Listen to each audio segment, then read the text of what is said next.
Welcome to the Path to Purpose interview show where we share our unique and universal stories about finding and fulfilling our purpose.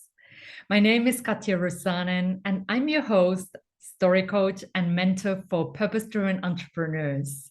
My intention for this show is to inspire you on your path to purpose.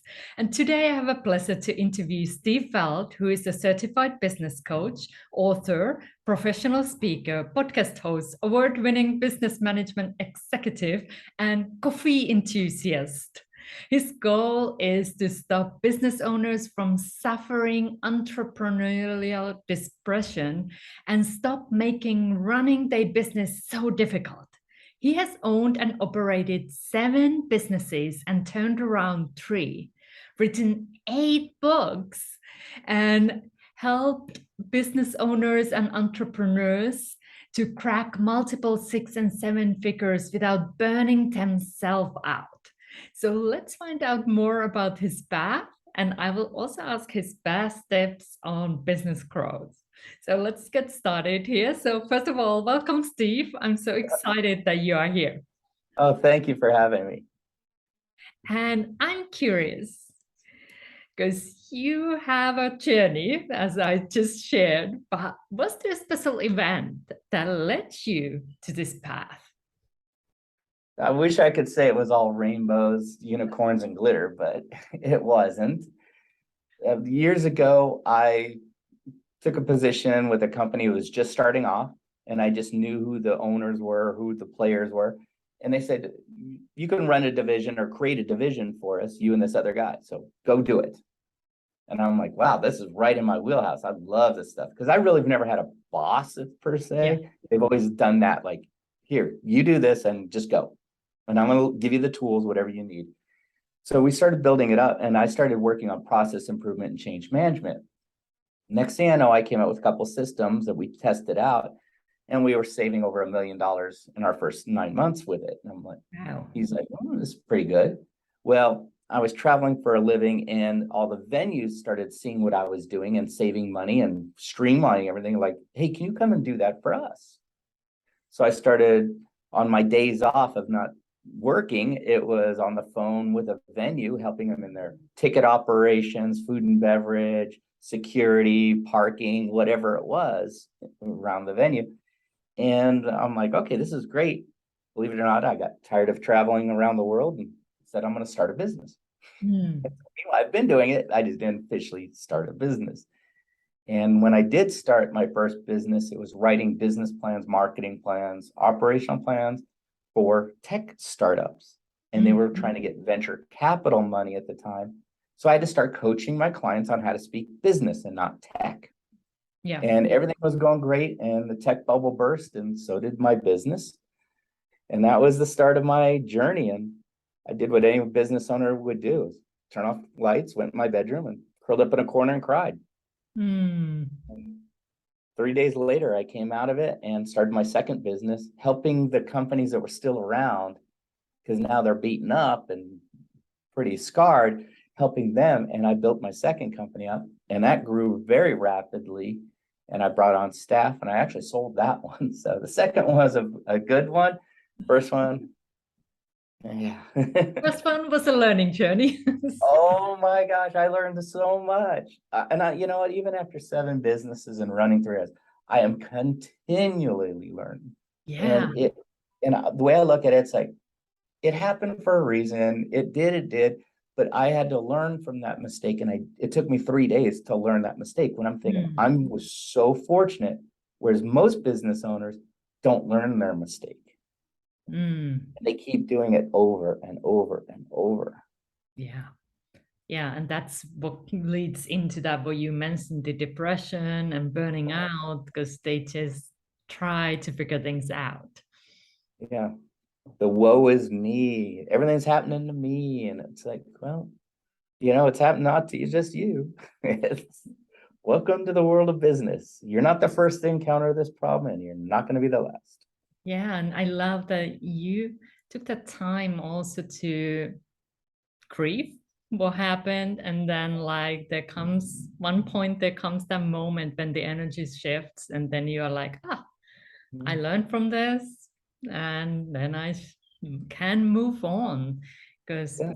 we are here on this, well, I believe a school, and we just have signed up for the entrepreneurial studies. Oh, yeah.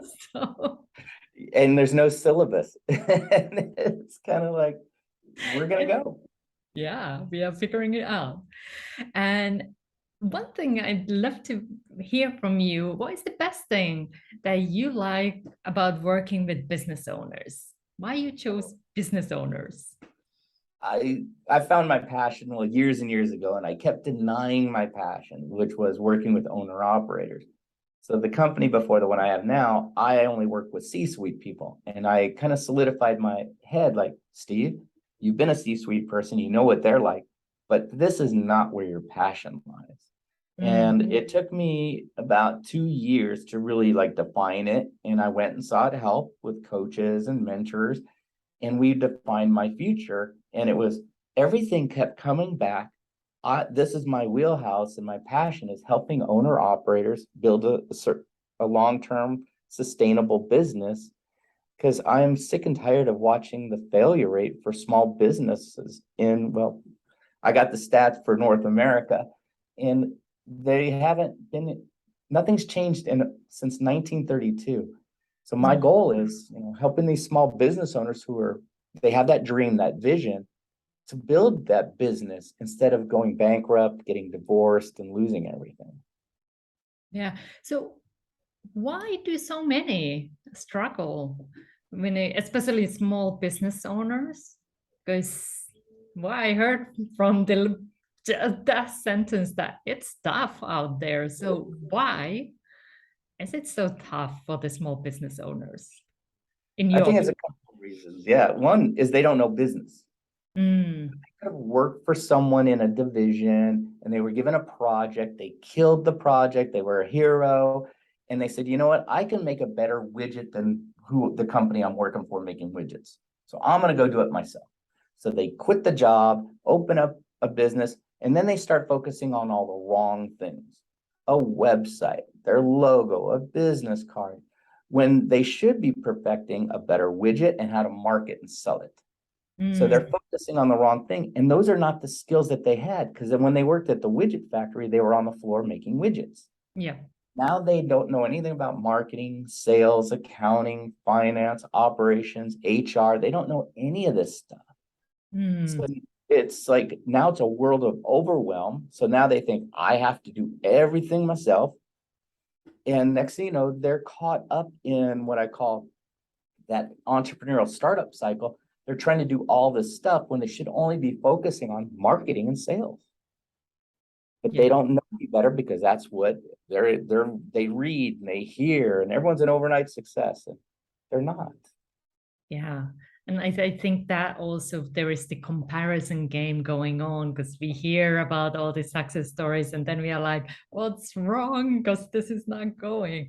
And it is true, when you start, there are so many hats there are available for you. So it can feel that overwhelm. But then when you have the support, when you have the encouragement in place to support you, it is possible to succeed. And I know you have some success studies, like, or case studies, that you would you have some that you would like to share now with somebody you worked with, and what kind of results did you get them? Because we have been talking about the tough things, what can happen. So let's just show the bright side too. What's possible? Yeah, I mean, I give you one. I did a couple years ago. This is like even pre-pandemic, and it was time of e-commerce. So a lady I worked with, she was my client. She owned a women's specialty boutique shop, selling specialty clothes, trinkets. I mean, whatever you think in a boutique. And she built up her business through the community. So through local marketing, ads, networking, all the typical stuff. But then the world of e-commerce came in, where you can buy everything online, and it really killed her. So she was going down. She had no one walking in her store. She didn't have anything online. She had like a Facebook page and some of the basic stuff. So we said, okay, we got to do some major overhauls.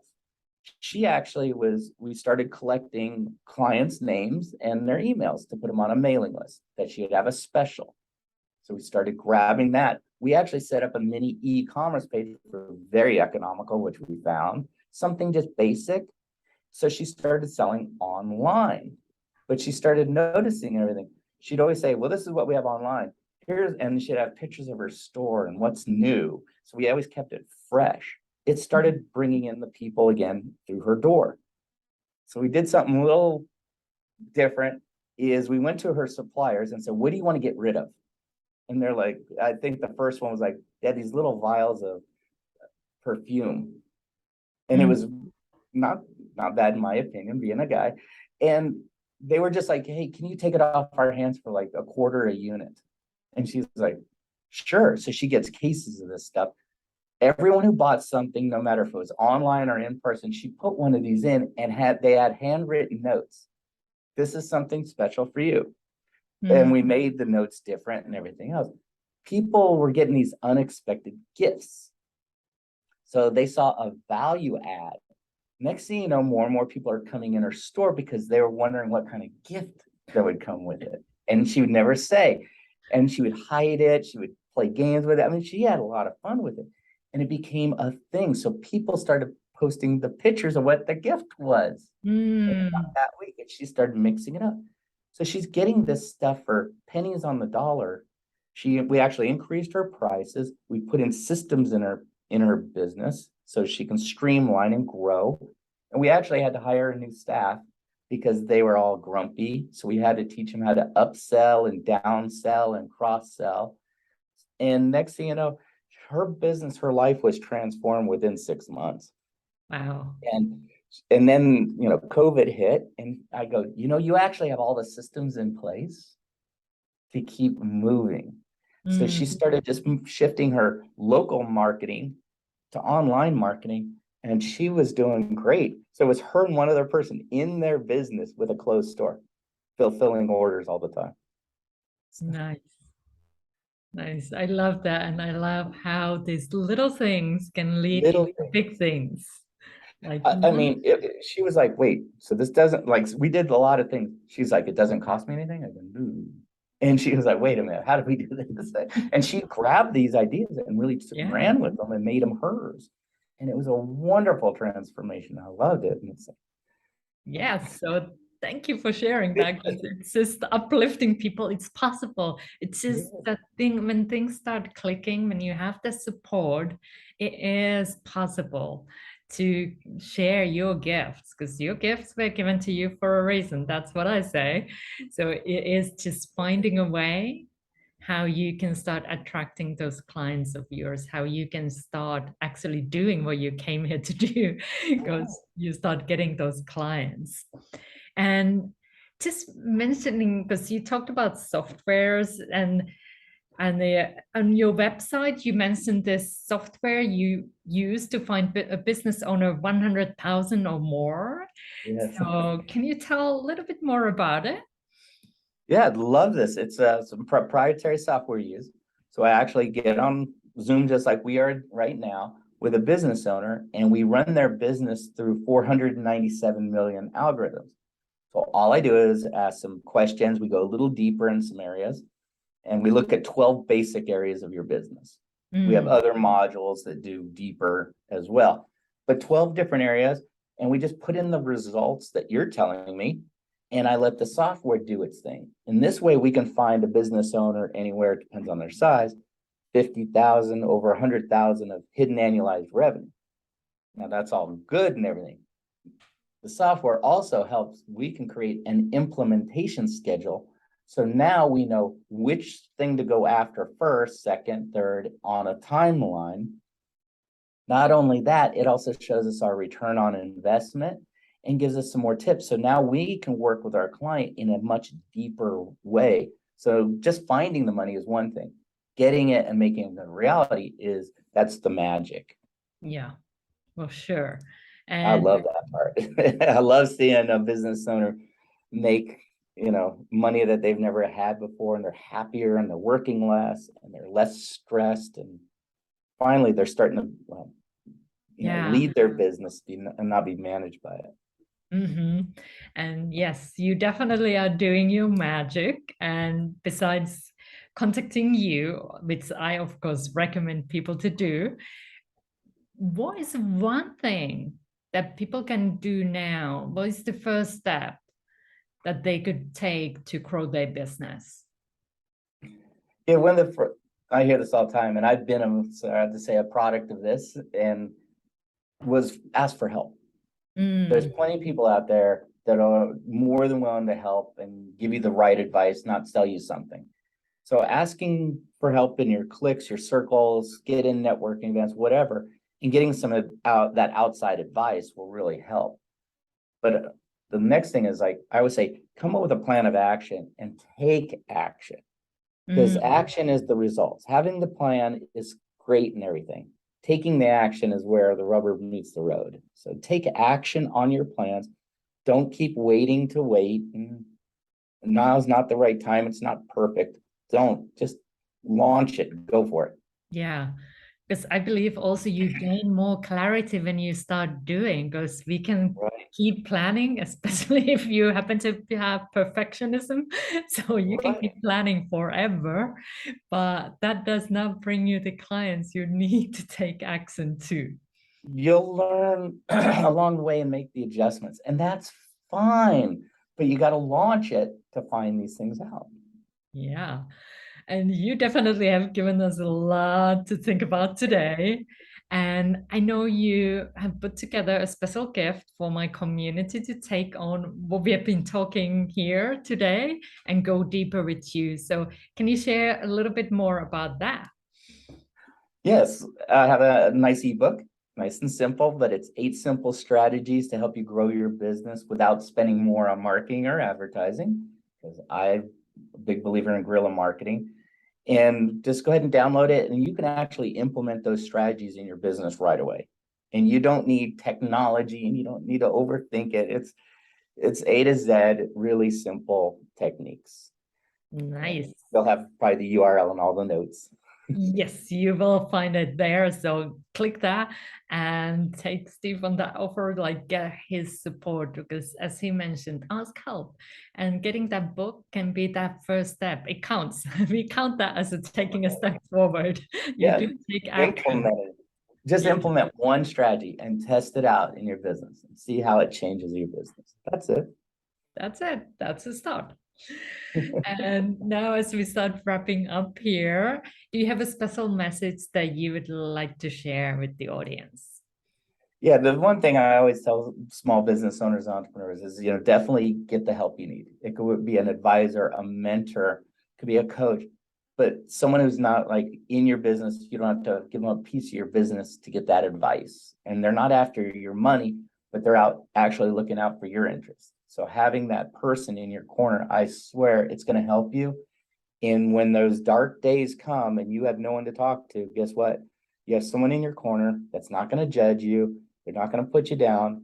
They're going to give you the right kick in the butt, but give you what you need to get back on the feet and keep moving forward.